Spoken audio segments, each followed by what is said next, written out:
Bapa yang baik, kami berterima kasih karena kami boleh memiliki Tuhan seperti-Mu. Kami bersyukur bahwa kami boleh menjadi umat pilihan-Mu. Kami boleh merasakan penyertaan, pertolongan, dan pemeliharaanmu yang begitu luar biasa, sehingga kami ada sampai hari ini sebagaimana kami ada. Tuhan, kami mau belajar firman-Mu Bapa. Kami mau hidup lebih dekat dengan-Mu dan lebih memahami kehendak dan rencana baik-Mu dalam hidup kami, sehingga kami tidak lepas dari kasih-Mu, tapi kami semakin melekat erat kepada Engkau sebagai pokok anggur.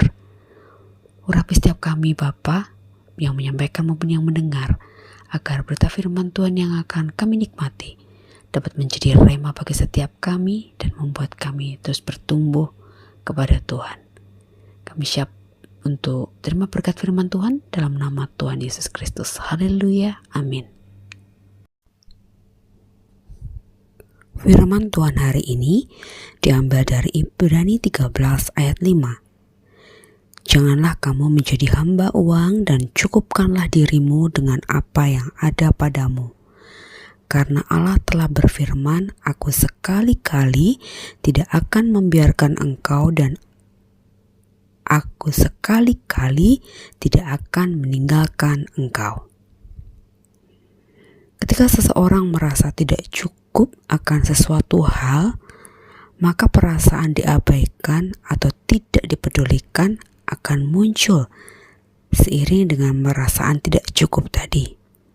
Misalnya ada seorang anak yang merasa tidak cukup mendapat uang jajan dan tidak cukup mendapatkan uang untuk memenuhi apa yang dia inginkan, maka anak ini akan merasa orang tuanya tidak peduli, tidak sayang, tidak perhatian kepadanya.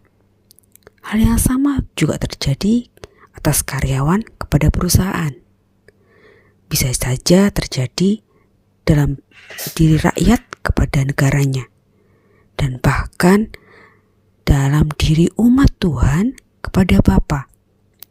Ketika merasa bahwa apa yang menjadi kebutuhan keperluannya tidak tercukupi, merasa tidak dipedulikan, tidak disayang, tidak diperhatikan lagi oleh Tuhan, merasa Tuhan meninggalkan. Ini bisa terjadi kepada siapa saja, umat Tuhan di mana saja. Nah, kitab Ibrani ini ditulis untuk orang-orang Yahudi yang telah menjadi Kristen sebagai nasihat dan juga penguatan supaya mereka tidak meninggalkan iman mereka meski mereka sedang menghadapi tekanan dan godaan yang justru terjadi dari orang-orang Yahudi yang non-Kristen. Nah, Bapak Ibu Saudara-saudari, di ayat 5 tadi dikatakan janganlah kamu menjadi hamba uang dan cukupkanlah dirimu dengan apa yang ada padamu. Menjadi hamba artinya tunduk dan taat kepada tuannya yang telah memperhambakannya. Kalau kita membaca dalam Roma 6 ayat 8 dikatakan bahwa di sana kita itu telah dimerdekakan dari dosa oleh penebusan Tuhan Yesus. Maka kita ini menjadi hamba-hamba kebenaran, yang artinya kita tunduk dan taat kepada kebenaran, yaitu firman Allah yang hidup, dan bukan menjadi hamba dari uang atau hamba dari materi. Ada sebuah petuah bijak bilang begini, uang adalah hamba yang baik, tetapi tuan yang jahat. Nah, Bapak Ibu Saudara-saudara yang terkasih dalam Tuhan, kalau kita membaca Ibrani 13 ayat 5 ini, kita diingatkan untuk bagaimana belajar mencukupkan diri, berpuas diri dengan apa yang kita miliki saat ini. Kalau kita belajar dari Filipi 4 ayat 19, firman Tuhan bilang, Allahku akan memenuhi segala keperluanmu menurut kekayaan dan kemuliaannya dalam Kristus Yesus. Jadi, kita tidak perlu khawatir Bapak Ibu Saudara. Tuhan mengatakan dengan firman-Nya yang ya dan amin itu, bahwa segala keperluan kita akan dipenuhi menurut kekayaan dan kemuliaan di dalam Kristus Yesus. Tapi seringkali yang membuat kita tidak bisa mencukupkan diri dan berpuas diri adalah perasaan kita sendiri. Padahal Tuhan telah mencukupkan sesuai dengan apa yang menjadi kebutuhan kita. Misal Bapak Ibu Saudara, ketika kita berdoa minta makanan yang secukupnya kepada Tuhan, kemudian ada yang diberkati Tuhan bisa makan pakai nasi, pakai sayur bayam, pakai tempe. Ada orang yang tidak bersyukur karena dia berharap bahwa Tuhan memberikan makanan secukupnya itu yang enak. Padahal kalau kita lihat dari nasi, tempe, dan sayur bayam itu, karbohidrat, protein, lemak, dan seratnya semua ada di sana. Jadi bersyukur saja, karena yang bisa makan stik, kentang, serat sayur itu pun isinya juga sama. Di sana ada karbohidrat, ada protein, ada lemak, ada serat juga. Kalau kita bisa makan enak, bersyukur. Kalau bisa makan sederhana pun bersyukur, karena esensinya adalah makanan yang secukupnya. Begitu juga, misalnya ada yang punya rumah bagus, puji Tuhan, karena diberkati dengan tempat tinggal yang baik. Yang punya rumah sederhana, bersyukur juga, puji Tuhan, karena bisa punya rumah. Yang masih ngontrak juga bersyukur, karena tidak terlantar, masih ada tempat untuk bernaung dan berlindung.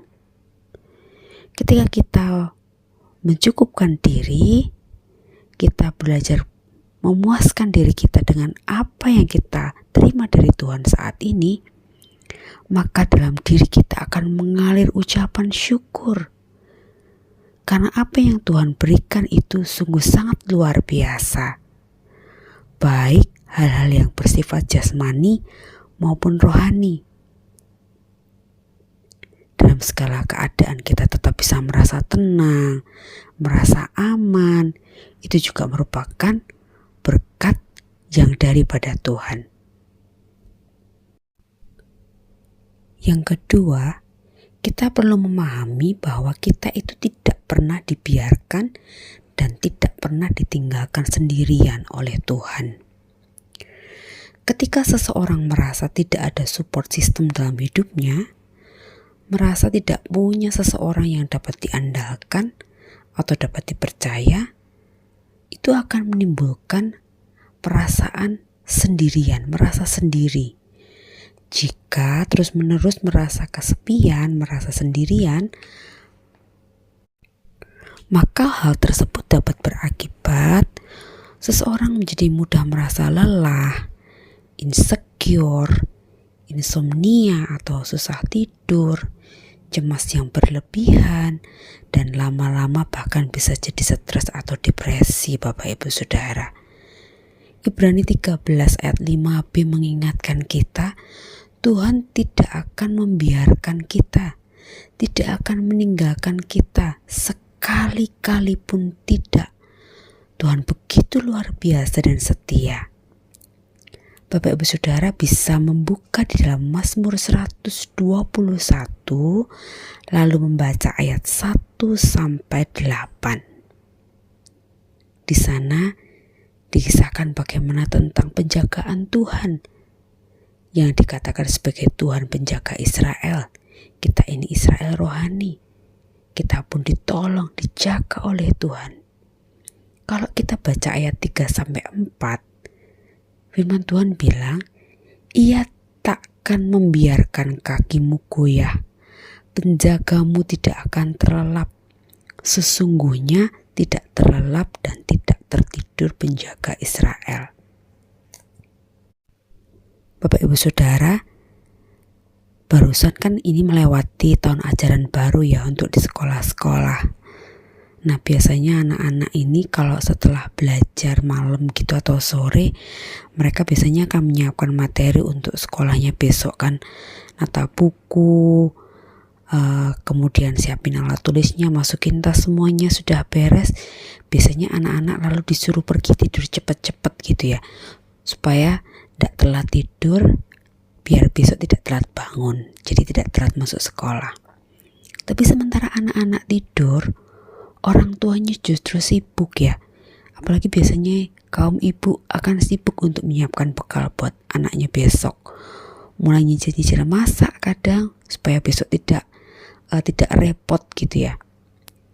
Kemudian belum lagi bapak-bapak juga pasti mempersiapkan ya apa yang mau dipakai atau transportasi yang mau dipakai besok. Nah, orang tua meskipun anaknya tidur tapi seringkali masih memikirkan tentang bagaimana kelanjutan sekolahnya anaknya nanti, biayanya bagaimana, mau lanjutin bagaimana, mau kemana, persiapannya bagaimana supaya anak-anak memiliki masa depan yang baik. Bayangin yang dipikirkan tertidur Bapak Ibu Saudara-saudari, tapi orang tuanya memikirkan sedemikian rupa meskipun anaknya tidur dan bahkan mungkin tidak peduli bagaimana orang tuanya memikirkan masa depan mereka. Kalau orang tua di dunia ini bisa segitunya memikirkan anak-anaknya, apalagi orang tua kita di surga yaitu Bapa yang jauh melebihi orang tua manapun di dunia ini.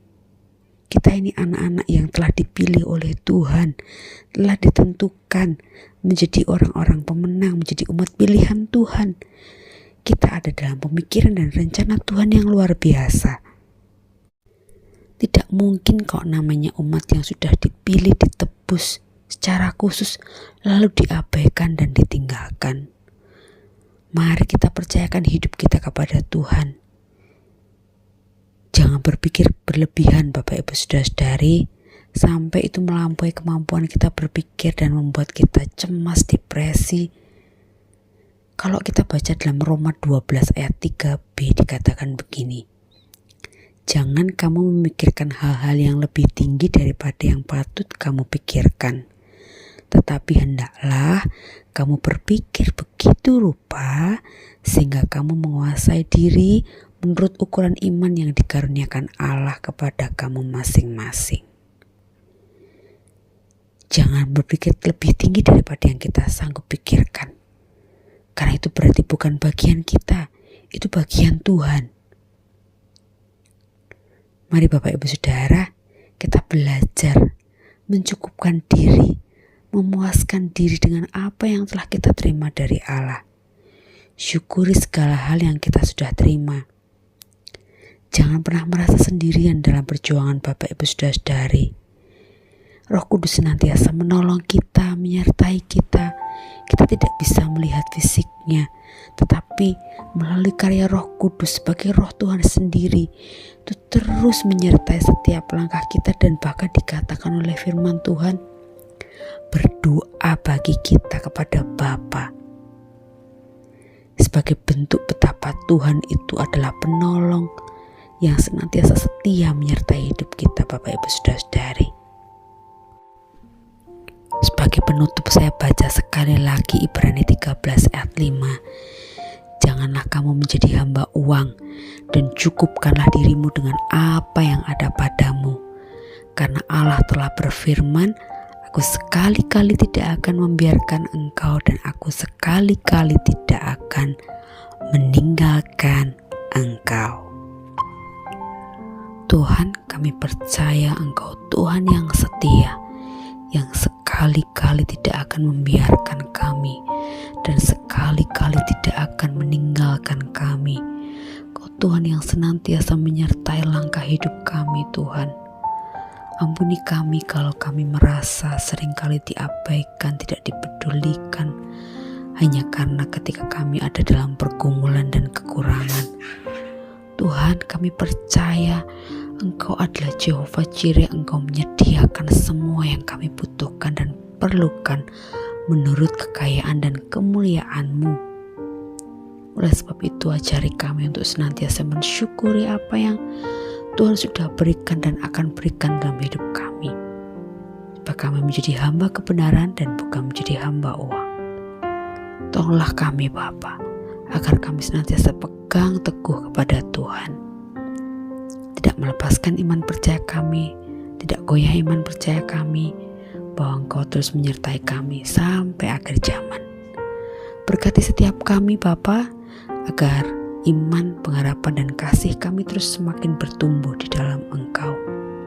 Berkati juga semua anak-anak Tuhan di berbagai tempat agar terus berpegang teguh pada iman dan keyakinan kepadamu Tuhan, tidak meninggalkan Engkau dengan alasan apapun juga. Sebagaimana Engkau setia kepada kami anak-anak-Mu dan umat-Mu, biarlah kami juga belajar setia kepada Tuhan sampai akhir hidup kami. Memberkati hamba-hamba-Mu Tuhan di berbagai tempat agar terus menyala-nyala dalam pelayanan dan juga setia kepada Tuhan. Berkati bangsa dan negara kami agar senantiasa menjadi bangsa yang diampuni Tuhan, dipulihkan Tuhan, dan mendapat perkenanan Tuhan. Terima kasih Bapa atas segala sesuatu yang telah Engkau kerjakan dalam hidup kami. Terima kasih buat firman-Mu. Dalam berkat nama Tuhan Yesus Kristus kami sudah berdoa dan mengucap syukur. Haleluya, amin. Puji Tuhan Bapak Ibu Saudara-saudari, kita ketemu lagi di KPA depan. Teruslah setia, pegang teguh firman Tuhan, dan jangan pernah lepaskan iman percayamu, sebagaimana Tuhan tidak pernah melepaskan Bapak Ibu Saudara dan saya dari kasih setianya, penyertaannya, dan pimpinannya. Tuhan Yesus memberkati.